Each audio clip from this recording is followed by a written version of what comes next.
صدري ويسر لي امري واحلل عقدة من لساني يفقهوا قولي. رب ادخلني مدخل صدق واخرجني مخرج صدق واجعل لي من لدنك سلطانا نصيرا. مساء الفل والورد والياسمين عليكم حبايب قلبي، عاملين ايه؟ يا رب تكونوا بخير ومبسوطين وسعد دايما يا رب. النهارده بقى معانا وصفه حلوه جدا من وصفات التوفير وكمان من وصفات الجاهزه، يعني اللي بنجيبها من بره. هنزود الكميه النهارده بنص فرخه كده، هنعمل وصفه جامده جدا.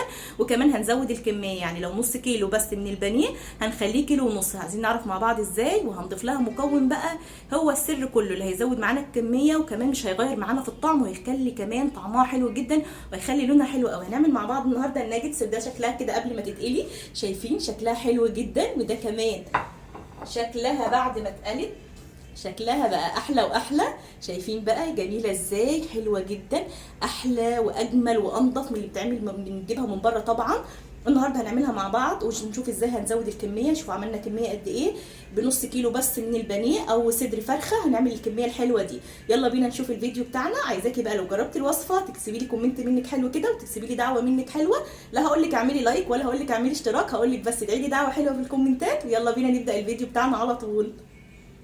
اول حاجه كده هنسمي الله ونشوف معانا ايه. معانا هنا صدر فرخه او نص كيلو بقى لو انت عايز تستخدمي البانيه، بس انا هنا استخدمت الصدرين بتوع الفرخه كده. جبت كنت شاريه فرخه وخدت الصدور عملت بيها الوصفه دي. طبعا الوراك نقدر نستخدمها في وصفه تانية كده، بنكون اوفر واحسن من اننا نشتري مثلا نص كيلو بانيه. طبعا البانيه بيكون غالي، هنا بقى الاستفاده بتكون اكبر او حسب اللي يريحك طبعا.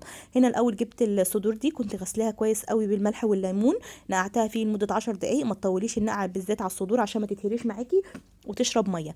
بعد كده صفيتهم كويس قوي، ابتدينا نقطعهم زي ما انتم شايفين كده عشان نضربهم في الكبه. يعني هنضربهم هنفرمهم كويس جدا.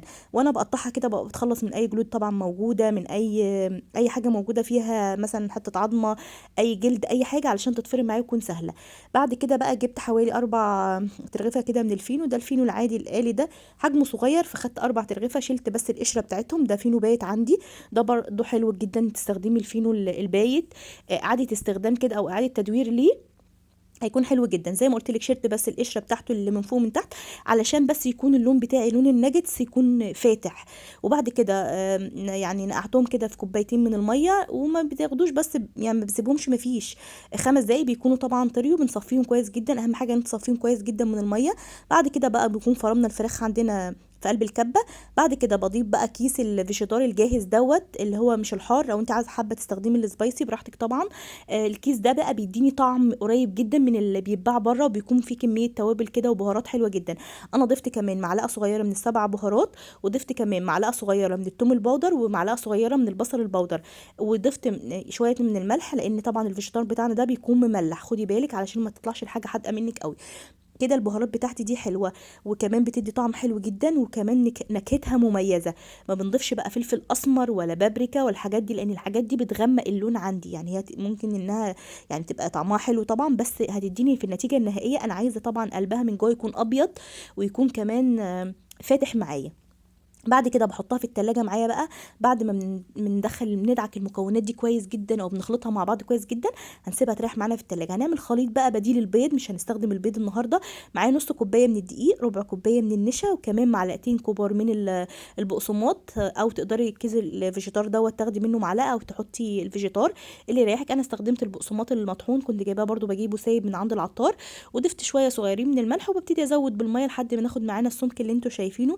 القوام بيكون لا خفيف قوي ولا تقيل قوي، بيبقى ايه قوام متجانس كده. ده بديل خليط البيض واللبن بحيث ان احنا نوفر، وكمان بيديني نتيجه حلوه جدا، وبيديني فول كفر كده تغطيه حلوه للناجتس بتاعتي، وبيخلي كمان الطبقه اللي بره اللي احنا هنحطها هتبقى معايا ايه يعني متماسكه. هنا كمان عشان اللون بقى بضيل البيض بيدينا يعني بيديها لون اصفر كده شويه. ففكرت ان انا اضيف مثلا بصوا ربع معلقه صغيره من الكركم. انا مش عايزه الكركم، انا بس عايزه اخد منه اللون الحلو دوت، مش اكتر من كده. هنشوف مع بعض شكل الخليط بتاعنا. شايفين قوامه عامل ازاي؟ يعني بينزل كده يعني قوام كده متجانس، لا هو خفيف قوي ولا تقيل قوي كده. تاني خطوه عندنا او الكفر اللي احنا هنغطي بيه جاهز. تالت حاجه عندنا اللي هو الكريسبي او خلطه كنتاكي ايا كان المسمى اللي انتوا بتسموه بيه. ده انا بشتريه من عند العطار، بيتباع سايب ويعني بيبقى رخيص مش غالي، وبيكون انا بفرمه كده بديله حسب ما انت بتشتري بقى. هو له 3 اشكال، ممكن انت تجيبيه بيكون كبير شويه فتضطري ان انت مثلا تديله ضربه في الكبه كده، وبيبقى في نوع منه وسط وفي نوع منه ناعم حسب ما انت. لو انت لقيتي عندك الانواع دي جيبي الوسط، الوسط بيكون حلو جدا. لو انت ده ما فيش اللي هو نوع واحد بس زي ما انا بلاقي كده مثلا، باخده واجيبه واديله ضربه واحده بس في الكبه، بحيث ان انا اخلي الفتافيت دي تبقى صغيره شويه. بعد كده باخد بقى الناجتس بتاعتي او الفراخ بتاعتي بكورها كده. تشكيلها سهل جدا، مش هنقطعها بقطاعات بقى ولا نعمل فيها اي افتكاسات. احنا بس مجرد ان احنا هناخدها ندورها كده، نعملها شكل دائري بقى، يعني سهل جدا تشكيلها بالايد، سهل جدا. وبعد كده بحطها في الخليط اللي احنا عملناه من كوبايه الدقيق وربع ونص نص كوبايه الدقيق سوري، وربع كوبايه النشا، وحاطين عليها كمان معلقتين البقسماط وشويه صغيرين من الملح، وبنفك الكلام ده كله بايه، بالميه. بعد كده طبعا بناخد الفراخ بتاعتنا نبتدي نشكلها بقى. ممكن نشكلها زي ما قلت لك كده شكل مدور، ممكن بالشكل المتعارف عليه اللي هو شكل الناجتس اللي احنا بنشتريها من بره.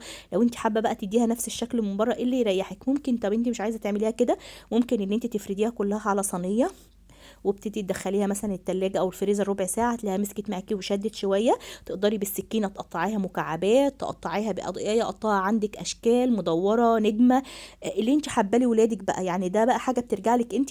بس انا حبيت اعمل لك الشكل السهل السريع اللي احنا كلنا ممكن نعمله وننفذه، اللي انا شخصيا بعمله وبعتمده هو الشكل ده، بيخلص معايا الكميه على طول.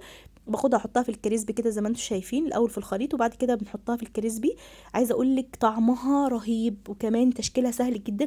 وزي ما انتم شايفين ما خدتش معانا دقايق او تجهيزها، من الحاجات السريعه والحلوه جدا، وانضف طبعا واحلى من اللي احنا بنشتريها من بره بكتير. شوفوا بقى عملنا مع بعض صدر الفرخه عمل معانا كميه قد ايه، كميه حلوه جدا. وكمان عايزه اقول لكم ريحتها جنان، وكمان طعمها كان روعه جدا. اعملوها ان شاء الله هتعجبكم، طبعا انضف واحسن كتير من بره. بعد ما عملتها كده، دي الكميه بقى اللي كانت يعني بعد ما حطيت لها الكريسبي كده. لو انت حابه تدخليها الفريزر ربع ساعه، وده اللي انا بنصحك بيه علشان طبقه الكريسبي دي تكون متماسكه وما تنزلش معاكي في الزيت. انا دخلتها ربع ساعه في الفريزر، وبعد كده طلعتها وكنت حمينا زيت على النار بقى. يعني الزيت عندك ما بيكونش ساخن قوي علشان الفراخ تستوي من جوه، يعني درجة حرارة الزيت كانت متوسطة، علشان طبعا احنا عاملين طبقة كده من الفراخ. وبنصحك وانت بتعمليها ما تخليهاش سميكة، علشان في الآلية تستوي معاكي وتبقى طعمها من جوه كمان مستوي وحلو جدا، لان الطبقة اللي بره دي ممكن تاخد منك لون ذهبي بسرعة ويبقى القلب بتاعها ني. فانا بخلي النار بتاعتي على الوسط وبحطها كده زي ما انتم شايفين، واول ما بتبتدي تاخد معايا لون ذهبي ببتدي ان انا اقلبها على الناحيه التانية. وتاكدي زي ما قلت لك، اهم حاجه النار عندك على الوسط، علشان تتاكدي ان القلب بتاعها من جوه مستوي وكل حاجه معاكي زي الفل. طبعا في ليها طرق كتيره جدا واضافات كتيره جدا. انا بصراحه اللي انا جربتها وعجبتني هي اضافه العيش، حلو جدا ما بيبانش خالص في الاكل. كمان العيش حلو جدا وقيمه غذائيه، كمان بيخلي لونها من جوه معايا فاتح، يعني ما بيغيرليش اللون. هنا بقى بعد ما خلصت الكميه معايا، طبعا الكميه كبيره ان احنا نعملها كلها في يوم واحد، فهخلي جزء كده احطه في الفريزر نبقى نستخدمه اليوم تاني. وعملت كميه تكفينا وكانت زياده كمان الحمد لله. شايفين بقى فتحنا واحده من النص كده، شايفين قلبها ابيض، طعمها تحفه، ريحتها جنان، ما تفرقهاش حاجه عن بره شكلا، لكن طعما احلى من بره 100 مره، وانضف بكتير جدا. يعني حاجه كده جنان. ده النهارده كان الغدا بتاعنا. عملت معاها مكرونه بالصلصه او مكرونه بالطماطم، وعملت معاها بطاطس محمره، وده الناجتس بتاعنا. اظن مفيش احلى من كده غدا، يعني جميل جدا كلنا بنحبه، والولاد اكتر بيحبوه وبيطلبوه. وطبعا كيس الناجتس دلوقتي وصل لمبلغ وقدره. كده بقى خلص معانا الفيديو النهارده. عملنا مع بعض الوصفه بتاعتنا، يا رب تعجبكم. وكمان قدمنا معاها بقى، عملت معاها مكرونه كده بالصلصه، وكمان عملنا معاها بطاطس محمره، يعني وجبه كامله متكامله تقدري تعمليها لاولادك وتتغدوا سوا بيها بقى، تتعشوا بيها. المهم ان الوصفه النهارده تكون عجبتكم. شايفين بقى جميله جدا. عملنا مع بعض الناجت، شايفين لونه من جوه عامل ازاي فاتح، وطعمه كمان حلو قوي، وكمان قرمشته حلوه جدا. حاجه كده خطيره جميله جدا، وكمان نظيفه. وكفايه ان احنا كمان زي ما احنا زي ما انتم متعودين معايا ان احنا بنقول ايه، كفايه ان احنا اللي عاملينها بايدينا وعاملينها في البيت. ان شاء الله جربوا الوصفه، هستنى ارائكم تحت في الكومنتات. واللي جرب الوصفه وعجبته ما ينساش يدعي لي دعوه حلوه. اشوفكم على خير في فيديو جديد، مع السلامه.